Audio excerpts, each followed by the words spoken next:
It's Ivy Slater, and you're listening to Her Success Story podcast, a show where gutsy businesswomen share their success journey.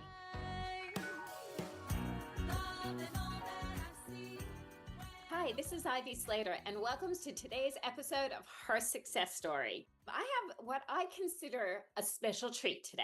I have a dear friend, business colleague, somebody I admire greatly. Sonaya Williams is a fractional COO. She does systems and strategy like there is no other. She is the founder of CEO Partners, as well as another company, Your Expat Life. I will say, Saniya has helped me in Slater's success build our systems, our operations from, I don't know, Saniya, what, a dozen plus years ago when we started.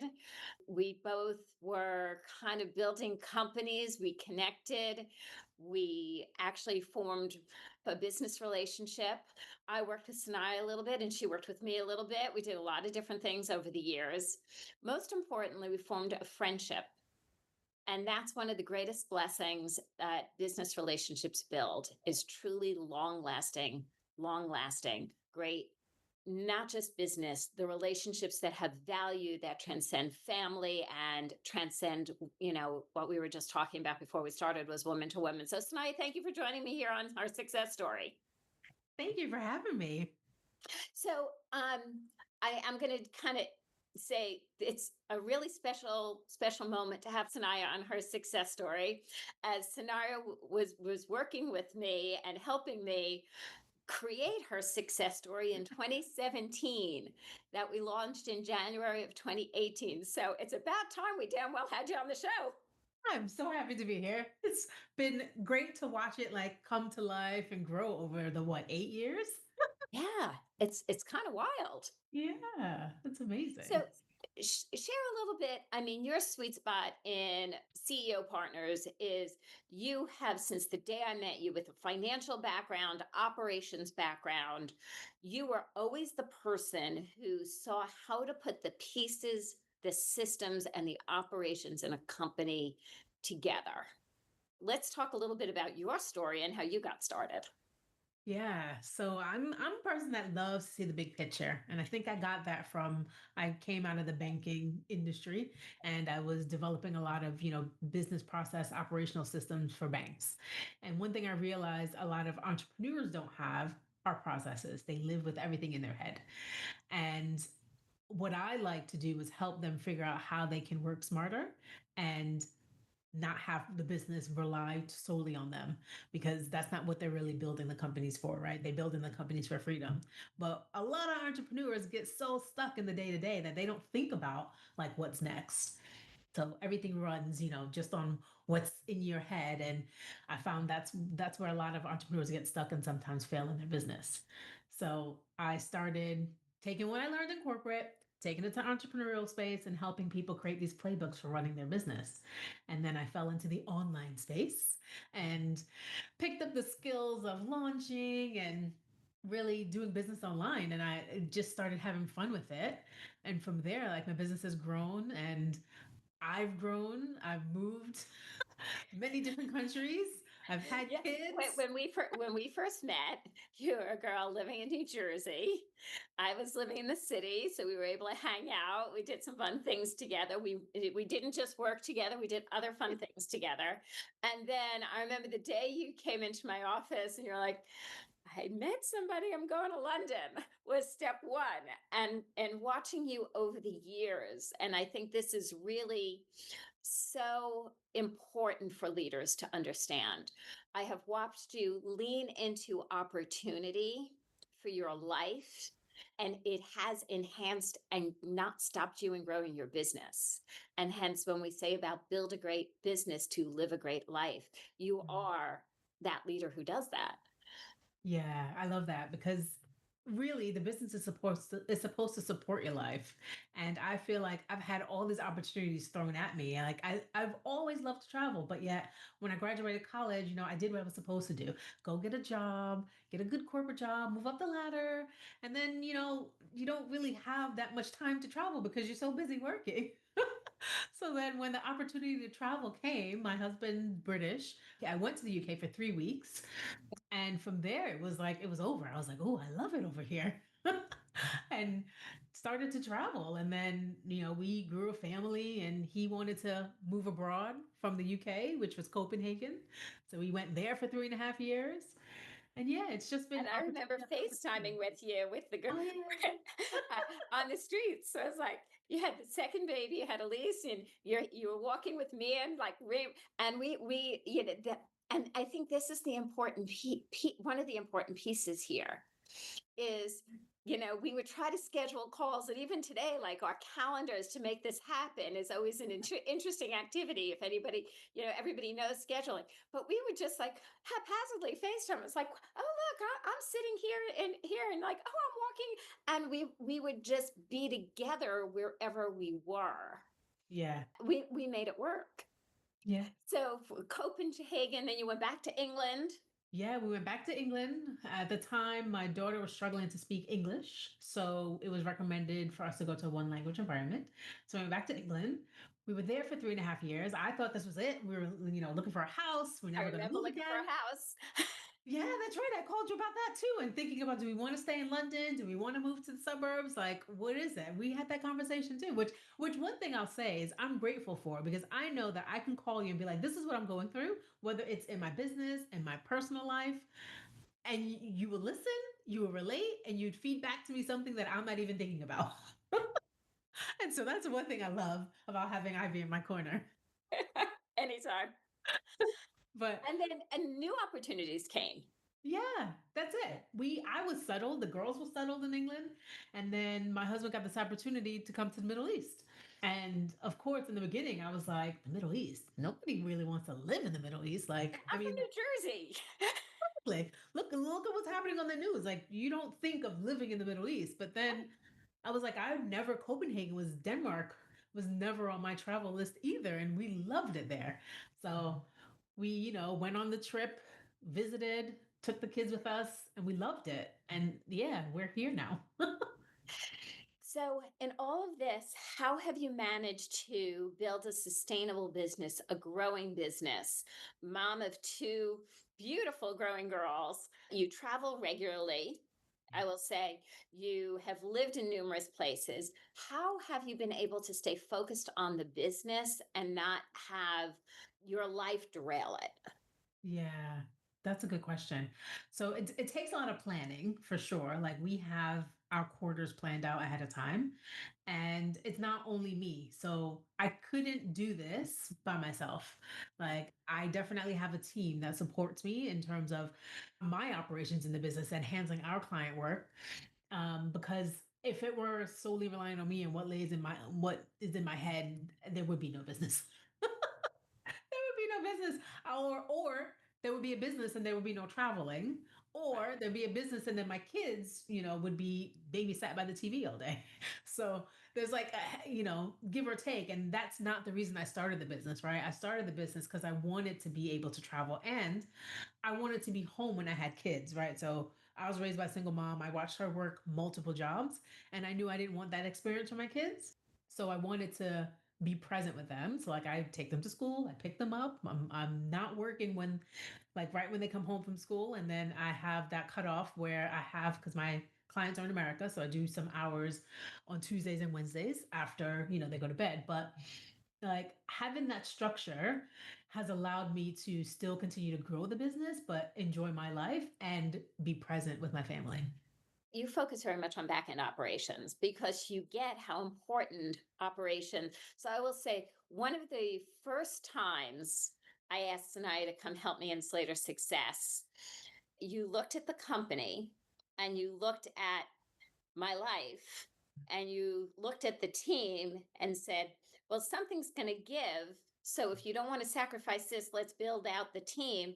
And we started hiring positions. And I was like treading water, trying to keep up and not drown, because I knew it from the printing industry, from my printing company. I knew what it was to grow a team.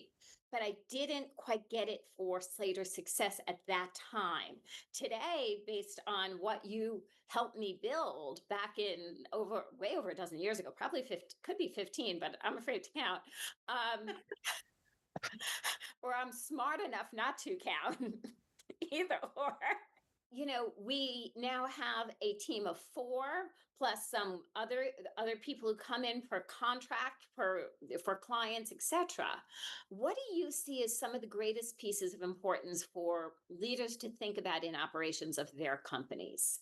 Or what is the mishap they don't think about? Let me put it that way. Yeah, yeah. So I definitely feel a lot of people jump into hiring, but don't think about how that is going to support them and their life and their business. I feel people need to take a step back and look at be intentional. I started this business for most likely freedom, but what did you really start the business for? And what does that freedom really look like for you? Does it look like, maybe you only want to work 4 days out of the week, and maybe you only want to work 5 hours a day, whatever that is for you. And then you have to build the operations and the business to support that.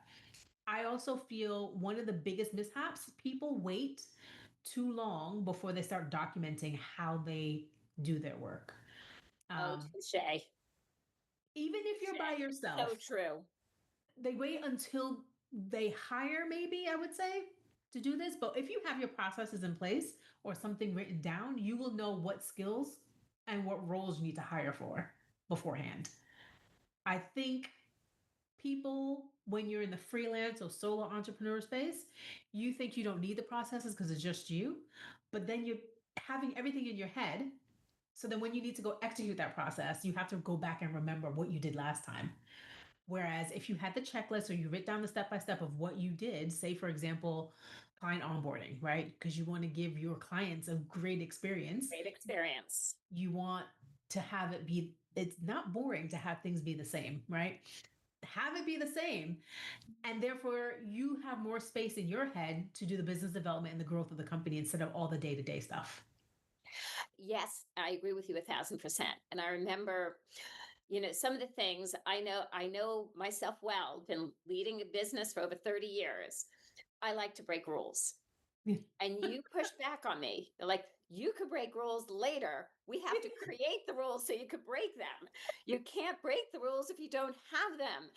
And you pushed me early on to capture SOPs, which is standard operating procedures, in the Mhm. early space, you know. Yeah. And then she's like, now that you have it, you could bend, you can, Mhm. fold, you can push, you could do a lot of things. But if you Yeah. don't have them, that day that oops happens, and your flight that you were supposed to be on for Mhm. 5 hours is now a 12-hour experience, and things are supposed to happen on the other side, and you have Yeah. nobody who knows what to do. But if you have those systems and procedures in place that you're talking about, your team can jump in at a moment's notice and they know what they should be doing, even in the Exactly. earlier, younger stage businesses. Definitely, definitely as your business grows. Exactly. I mean, I had someone say to me, "How come the team just can't do what I'm thinking or do what I want?" Because nobody knows what you're thinking. Nobody knows what you want because you never write it down. If you've written it down, then people will know what you wanted, what you want to have done. I hear that so much. How come they just can't do it? But you don't have it written down for them to actually know what to do.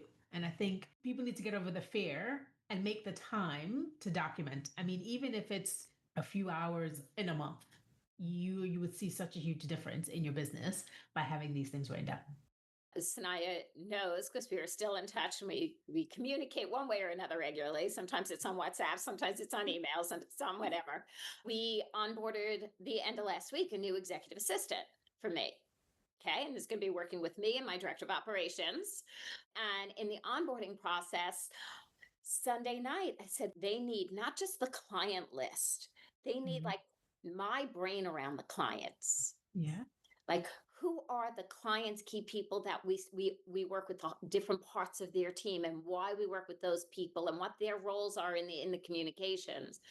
And Sunday night while I was watching television, I was like, let me just do a brain dump of all of this So it's not just a name on a Google form, right? Or on Excel spreadsheet of, right, here's the client list, this is the scope, whatever. But this is the nuances of the client's companies. This is how we communicate, because they're coming in as my executive assistant. They needed more information. It was different. Mm-hmm. And that's a form of, what are your operations? What are your systems? What's the Yeah, information you're sharing? That's what you always drill into my head. What is this information you're sharing and why? exactly. Why is it important to them? Like, I think at the top of your process, it's like, what's the purpose of this document? Because then people will start and understand what they need to get out of it. So I love that. And I today lean into, what's the purpose of this document? Yeah. Yeah. Because none of us as leaders want to spend the time doing it. No, you don't really, no one wants to. And that's the thing. I also feel people think when you think systems and processes, they think the shiny new tools, like what's new AI tool out there, or what new technology can I get involved in? That's part of it, but that's not all of your systems and operations. It's like the process, the tool, the person, all of that combined will help your operations be successful. What has surprised you in all these years of leading your company? And you've led this company for how many years now? A long time. Yeah, I started in April 11th, 2011 is when I started. Wow. Oh my So, goodness. What has surprised you? hmm, I Because would you've say, done a lot. yeah, the biggest surprise to me, don't know which one to go with. I feel like there's so many. So the first surprise to me is when I got into the online space, a lot of people talk about how much money they're making, right? So my background's in banking. I understand the finances of it as well. Yeah. And everyone says, I'm making so much money, making this, making that. But, and then when you dig into it, they're not paying themselves. There's no real profits because they're overspending. They're spending so much on teams, spending so much on ads, spending just like splurging money on things. And I feel like that is false. Like while 100%. you're making all this money, but you don't have it. And that's not why I started business. Like I know I started my business because I wanted to make money and keep it and like be able to provide and do things like that. So that was one of my biggest surprises when I got into that space. Another Any other surprise. one? Yeah. Yeah, the other surprise I see is like what I find with my clients now, they get to a space, where they're really successful and things are, things are looking good, but then they're like, I've made it. Is this it? Like, this isn't what I thought it would be when I got here. I thought it would be better. And it's like, well, what's better? And that again is I think about helping them get like more intentional with why they started the business and what else is it that you feel is missing so that we can create the space for it, and looking at the business actually supporting like their life and their dreams and what they wanted, instead of so many people heads down hustle and grow to build a company, and then when they get there they're like, oh, Right. I thought it was going to be different here. I was recently speaking to some CEO groups, and we started with their 5-year vision for their life I like that. and then backtracked the strategy of the business. Yeah. Because sometimes when we get to what was supposed to look like success, we look around and like, eh, Yeah. Yeah. yeah, I'm not even going to use an English word. I'll use eh. Yeah. Yeah. That's it. And yeah, it's hard. Definitely What's hard. one tip you can share with leaders who are leading organizations? I know you do, you've done a lot in the online space, but you've also done a lot in a lot of other business spaces. What's one Yeah. tip that you could leave? One tip I'll leave you with is really lean into what serves you. And what I mean by that is take the time to explore why you started the company and what you really want to get out of it, because that's going to help you grow and see more about what you really want in the business. So, for example, I had a client that went through this and she ended up scaling her business down because it wasn't really what she wanted. It wasn't serving her life. She wanted to, get remarried and have a baby, but she had a 12-person team. And she's like, I can't even find time to date or do anything like that. And it's like, yeah, well, why are we doing all of this? Yeah, All right. You don't want to get to that place of, huh? it's A little So bit of the New York, New Jersey girls here. yeah. So I like take the time to just pause and think about what you're doing. I mean, I had to do this in my business as well before we moved to the Middle East. Because for me, I was like, the business is going great, but I feel like I'm gonna have to start all over again. And I feel like the team's not gonna work out and all that. And it's like, well, I had to think about I had different plans when I was in London compared to when I came to the Middle East. Whereas now, the team I have 5 people on the team, works great. We have a handful of clients, works great. We're profitable, more profitable than we've ever been in the past 15 years. And everything's going great. Like, and I just had to really sit down and be intentional about what I really wanted this business to be to support my life. And I'm not working, you know, probably in that business no more than 25, 30 hours a week. So that's, I love it. yeah. I love it. How can our listeners learn more about you? You can follow me, find me at sanayawilliams.com, and everything you need to know about me will be there. I love that. It's true. And you do so much in your companies. Did you start a podcast? Yeah, so in your expat life, I interview other expats because I'm really passionate about helping people see that there are different lives outside of the US. There are different lifestyles, different cultures, people live differently, and expat life doesn't have to be like a permanent thing. It could be for, a portion of the year, it could be half of the year. Like I'm trying to get my mom to come over here for the winter because who wants to live in snow? Really showing people, what it looks like living in Portugal, in Spain, just any areas of the world. And these stories that I get from people on the your expat life, it's amazing. So tune I into love that. it. I love it. I love it. Sanaya, thank you for joining me here today on Her Success Story. Thank you for having me. And listeners, this is what I say at this point of the show. Take a deep breath in. It feels good to slow it down and think for a moment. What is your one takeaway from listening to Sanaya and I's conversation? There's been a lot of great points today. What's the one thing that resonated with you? Jot that down somewhere. It doesn't matter if it's in your phone or a piece of paper or anywhere. It just said jot it down. Everybody has their own styles and systems. It's fine. When we close out, take an extra moment and make a decision on one action you're going to take from that takeaway. Every week you join into Her Success Story, every week you take one action, we all together will be in forward motion. So thank you again for joining me here on Her Success Story, and we'll see you next time.